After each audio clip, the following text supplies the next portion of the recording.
Welcome to the Voice of Family Business on Capitol Hill. It's great to have you with us. With each podcast from Family Enterprise USA, we bring you the latest news, expert opinions, and insights affecting the country's largest employer, the American family business. If you like this series, please remember to subscribe and sign up for alerts as future shows are posted wherever you download your podcasts. This podcast is sponsored by Inolex, global manufacturer of sustainable ingredients for the beauty and personal care industries. In this episode, we bring you a timely discussion between Family Enterprise USA's Pat Soldano and Capitol Hill policy expert Caren of the influential Washington, D.C. law and lobbying firm Squire, Patton, Boggs. They'll be talking to Congressional Leader Representative Brad Schneider of Illinois' 10th District, a co-chair of the new Congressional Family Business Caucus. Now, let's listen in on what these experts have to say about the Family Business Caucus and the direction Congress is headed this year. So welcome to today's podcast. I'm Pat Soldano, president of Family Enterprise USA and the Policy and Taxation Group. If you don't know who we are, we advocate for multi-generational family businesses and their lifetime of savings and investment in their businesses around the country, from all industries, all sizes, big and small. Today, we're asking the question, with the formation of the new Congress and a new Congressional Family Business Caucus, which we're very excited about, we're discussing changes as it relates to legislation and actions affecting our largest private sector employer, and that is the American family business. I am delighted to have with me one of the co-chairs of the Congressional Family Business Caucus, Representative Brad Schneider. He is a Democrat representing Illinois' 10th Congressional District, which covers the suburbs of Chicago. Representative Schneider knows the importance of growing family businesses, having worked as a management consultant and industrial engineer before going to Congress for the first time in 2013. He's a member of the Ways and Means Committee, a powerful committee that oversees all federal tax policy, and the Foreign Affairs. Welcome, Representative Schneider. Thank you. Good to be here. I'm also pleased to be joined by my good friend Caren of Squire, Patton, Boggs. Caren is one of the most respected policy shapers and insiders in Washington, D.C., with 14 years of bipartisan, bicameral, and leadership experience on Capitol Hill. She joined the firm in May of 2021 after serving executive director of the Congressional Black Caucus and chief of staff to then Karen Bass, a Democrat from California who's now mayor of Los Angeles. Welcome, Caren. Thank you, Pat. Good to be here. It's great having you here, and thank you both for making the time from very busy schedules. So let's get right into it. And Congressman Schneider, I'm going to talk to you. I'm going to ask the question first of you. One new development that we want to talk about in depth today is the formation of this new Congressional Family Business Caucus, which everyone here is deeply involved in creating. We just talked about Representative Schneider coming out of management consulting. And so when you did that, I'm sure you worked with many family businesses. Could you please share with us some of your experiences working with those family businesses and maybe some of the observations that help you today in your job in Congress? Sure. And like I said, it's an honor to be here, and I'm excited to have this conversation. More excited about the fact that we stood up this caucus and what it holds, the promise it holds for the future. We abbreviated my biography a little bit. I did management consulting, but also owned and operated a life insurance agency, working primarily in both cases with family-owned, closely held businesses. So I spent much of my career working with companies that had a longer-term view than a typical public company, for example, was looking across generations, invested in its community, invested in its workers in ways oftentimes distinct from a non-family business. And it was a great privilege. There were absolutely challenges. Family business, you have the dynamics within a family, whether it's sibling rivalries or whatever the case might be, that you don't have in other businesses, but also you have the joy of going from generation to generation and celebrating traditions that aren't just within the corporate culture, but are a reflection of the values of the family itself. Oh, I appreciate that. So, Caren, you've been instrumental in helping us shape this caucus for family businesses and helping us to secure some of the co-chairs, members of the caucus. So this is the first congressional caucus focused solely on critical issues affecting family businesses. In fact, the caucus had its first meeting yesterday. As one of the behind-the-scenes shaper of the caucus, how can you walk us through what it took to get to this point, how the caucus was formed, its mission, and how you see it helping family businesses? Yeah, thank you for the question. I think It starts with the principle that the best policies are shaped and formed when the constituents impacted by those policies have a seat at the table and their voices are uplifted. And Pat, you've been a fierce champion for family business for so long. We're happy to work alongside you. But I think one of the things that I've noticed, and I'm sure you're well aware of, is the fact that sometimes when you go to Capitol Hill and talk about family businesses and the challenges that they face, you notice that there are a lot of misconceptions. There's either the assumption that it's solely focused on small businesses, or they're kind of the worst narratives of larger corporations. And the idea was that there really was a gap and a void that could be filled in educating members and staff about who family businesses are, the contributions that they make on our economy, as well as within their communities. So we took a look and found that there was no such family business caucus. And so we started the process of reaching out to a number of different offices to gauge their interest in joining that type of caucus, really without a focus on any kind of policy agenda, but really just for the sake of connecting with family-owned businesses and uplifting their voices in Capitol Hill. So we did have a priority around members like Congressman Schneider, who have that personal connectivity to family-owned businesses because they have that kind of rich history and deep understanding of what it takes to be successful. And we were very fortunate to find not just 2, but 4 members in the House who were willing to take on the charge. So they set out to establish the caucus formally with the House Administration Committee, which was formed in February once committee assignments were finally coming together, and are now working to reach out to their colleagues to get them to join the caucus. And the mission really, as I said, is to educate members. So, with respect to what we hope to see from this caucus, Pat, as you mentioned, it's an education caucus, and quite a few of my colleagues, perhaps even most of my colleagues, have little or no awareness of what a family business is, what makes it special, and that it is oftentimes a sector unto itself. So we start with expanding awareness, sharing the concept of a family business with more of my colleagues, moving from awareness to appreciation, so that people can really appreciate what makes a family business distinct, what is the value, not just in economic sense, but the value to the community, the value to the employees, et cetera.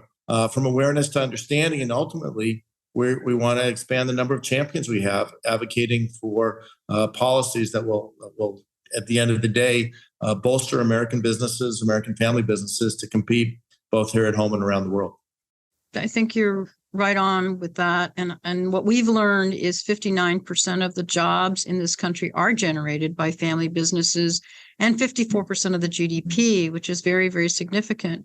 But the one thing I think is lost many times is the philanthropic giving that family businesses do. 80% of them give locally to their local charity or to a local chapter of a national charity. And I'm sure you've seen that in your district. And so with this caucus, we hope to highlight some of those things. And we hope to have 2 more meetings this year, one in May and one in September.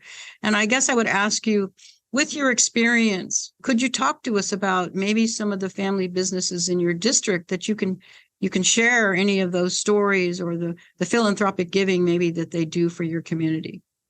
Sure. Before I mention names, I can talk about lots of them.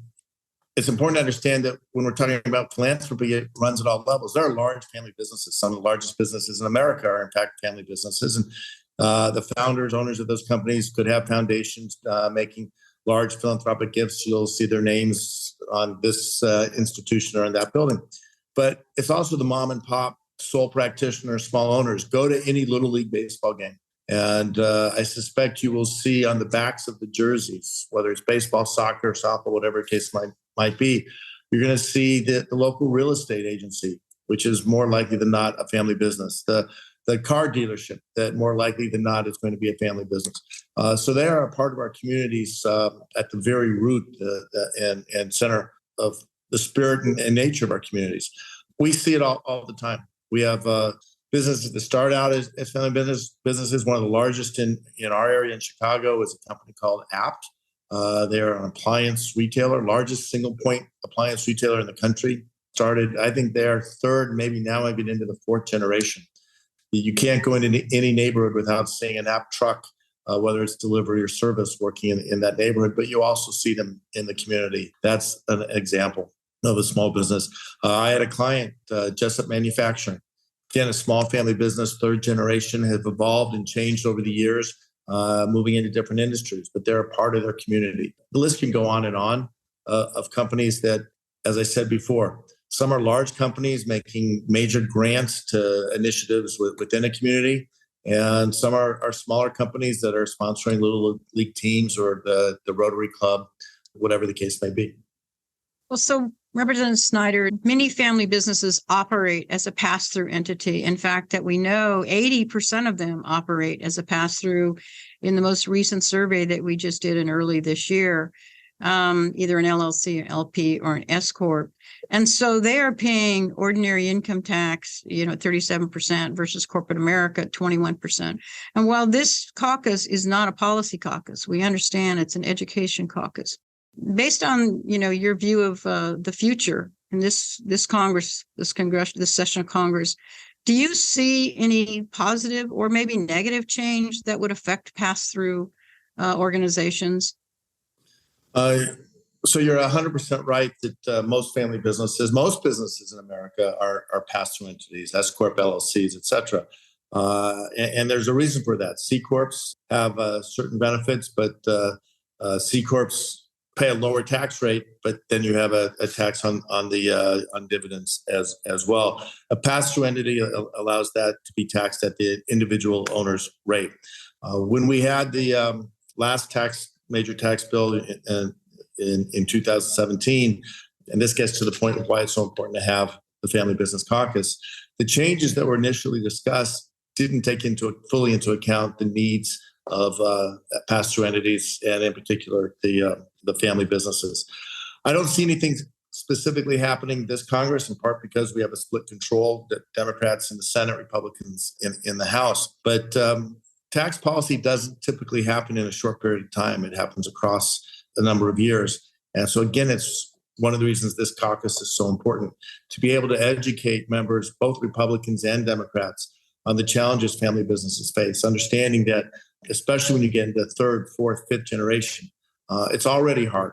Less than 10% make it to the third generation, 1% to the fourth generation, that you start having passive and active owners, you start having family branches.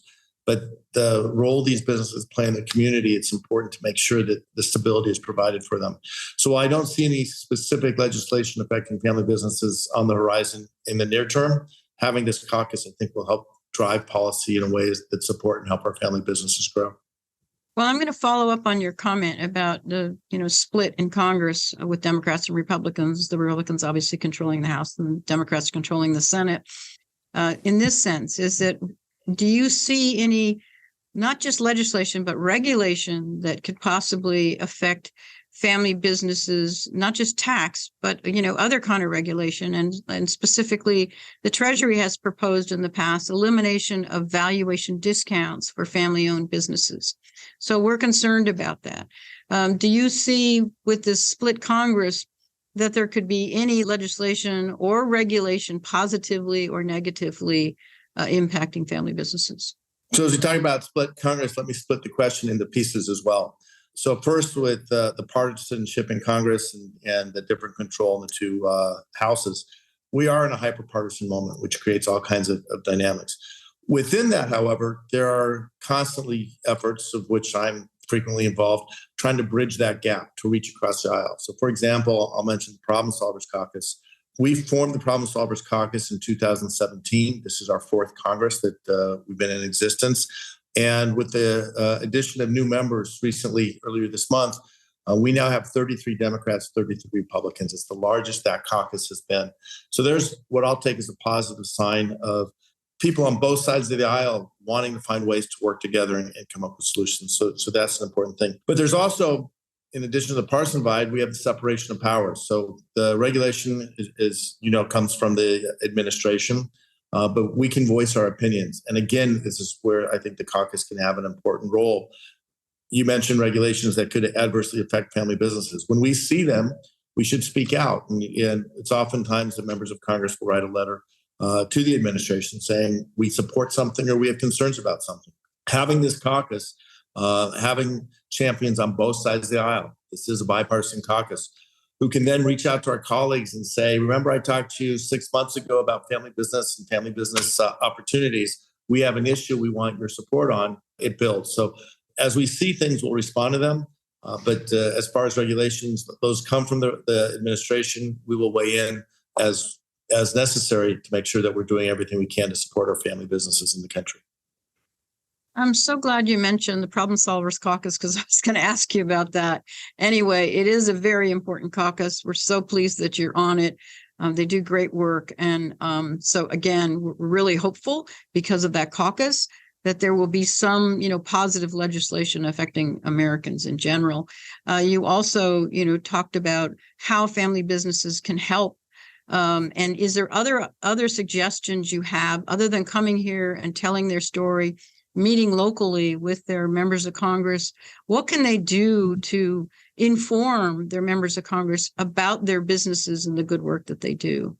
Yeah, you hit a key point. It's important for family business owners to come to Washington, to go on the Hill, talk to their representative, but also tell their stories to other representatives, as well as you said, meeting with their representatives in their offices, but also invite your representative to your company. I do something called Brad at Your Business. We like alliteration.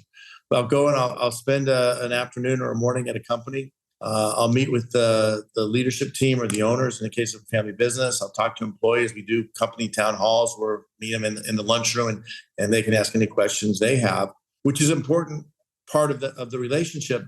But it's also important for the representatives to hear and see the stories of the companies. So another company in my district is Bell Flavors and Fragrances. This is a 100-year-old company. I've been there probably a half dozen times over the last 10 years. We do a program called STEAM Scholars, high school students, introducing them to science and technology. We visited Bell and the students got to see the work that they do in food science and fragrances. Those relationships make a real difference because the more that members of Congress can appreciate and then explain to their colleagues what they're seeing back at home, what's important back at home, how the actions we take in Washington can have an effect, positive or negative, back at home, the better policies we get. So this final question I'm going to ask of you, Caren, and then I'll ask if either of you have any final comments. And that question is, Caren, I know you've been associated with other caucuses in the past. What do you see in terms of agenda items maybe going forward, or what kind of work do you see this caucus doing, not just this year, but next year and, future years? Yeah, I've worked with obviously closely with the Congressional Black Caucus, but also my former boss, Caren Bass, also was the co-founder of the Congressional Caucus on Foster Youth. And kind of similar to this caucus, there was no legislative agenda. Every spring, they would bring up about 100 former foster youth to meet with their members of Congress. They would wear these blue sashes and you could always spot them on the Hill. And it wasn't about anything particular to legislation. It was about really sharing their stories of what their experience was like growing up in the foster care system. Similarly, this caucus has an amazing opportunity to lift up the voices of family-owned businesses and make sure that they have a seat at the table. And as the congressman has said, that they are considered as policies and regulations are discussed and debated in Washington, D.C. So in addition to additional meetings that we have in DC later this year, I think an important piece of the caucus's work will be partnering with FEUSA to identify family-owned businesses in each member's district so that they can start to form a bit of an advisory council to have a kitchen cabinet, if you will, at each member's fingertips, so that as those debates are raging in DC, especially in a presidential election year, they have businesses that they know are doing really good work in their district and in their home state that they can reach out to and get a sense from them of how those ideas will impact them on the ground. And also to make it a two-way street so that they are getting the feedback, kind of the canary in the coal mine, if you will, of how inflation or other policies or trends are impacting them in their district and in their home state. And another piece of this, just listening to both of you, Pat and Congressman Schneider, you are both so well versed in these issues and the facts and figures around family-owned businesses. There's an opportunity here to make sure that all members of Congress, both in the House and the Senate, are equipped with those stats and lifting up the survey results of FEUSA and the responses that they're getting from family-owned businesses. And so I think that's really important work for the caucus to take on as well. Well, Representative Schneider, I'm going to give the final word to you. Do you have any final thoughts you'd like to share with us? I do. And Pat, I'll start with a thank you. Thank you for this time to talk about family business, something I'm very passionate about. Thank you for helping us put together the Family Business Caucus. It's a really important thing. And as Caren said, I was smiling, Caren, because I remember my first year here seeing those blue sashes. And I got on the elevator and asked someone, what's the blue sash for? And they told me, and it's more than you just described, because they spend the day with the member and the members are introducing their guest with the sash and why they're here. And it really is very informative. It's not hard to find family businesses, Pat. You mentioned it's the majority of companies in our country are somehow, I have a very broad definition of a family business. You have multiple family members in the business. You have multiple family members who own the business. You have multiple family members who have an identity that's related to the business. It makes it a family business. Walk down any main street. The majority of those businesses are going to be family businesses. Go into a industrial park and just look at the names on the signs, and you will see the big companies, the IBM, the Intels, the Microsofts. But within there, you're going to see buildings that have either a family name or some other local name that is a local company. And so, Caren, to your point, the idea of having local chapters, it doesn't need to be my advisory group. It's local chapters who can rely on each other and develop their proposals and then talk to us. And there are so many things we can do. So I think the sky's the limit for the potential for Family Business Caucus, because I know the sky's the limit for our family businesses as a nation. Well, this has been a real pleasure speaking with both of you today. With so much going on, I really want to thank you for your time. It's been fascinating. I know our family business listeners have learned a lot, and we'll be looking forward to having you both again once this Family Business Caucus moves forward. So thank you both for being on the call and the podcast today. We hoped you liked today's show, and we hope you subscribe to the podcast, where each episode describes the critical issues affecting multi-generational family businesses around the country. You can find the podcast wherever you download your podcast. Until next time, thank you for listening. Thank you for listening to this week's Family Enterprise USA podcast. This is the only series devoted exclusively to the critical issues facing America's family businesses, the families that own them, and family offices. We hope you like this episode. Please make sure to subscribe and tell others about our podcast. Your voice in Washington, D.C. and throughout the country can make a difference. This podcast is sponsored by Innolex, global manufacturer of sustainable ingredients for the beauty and personal care industries. We look forward to having you listen to us next time.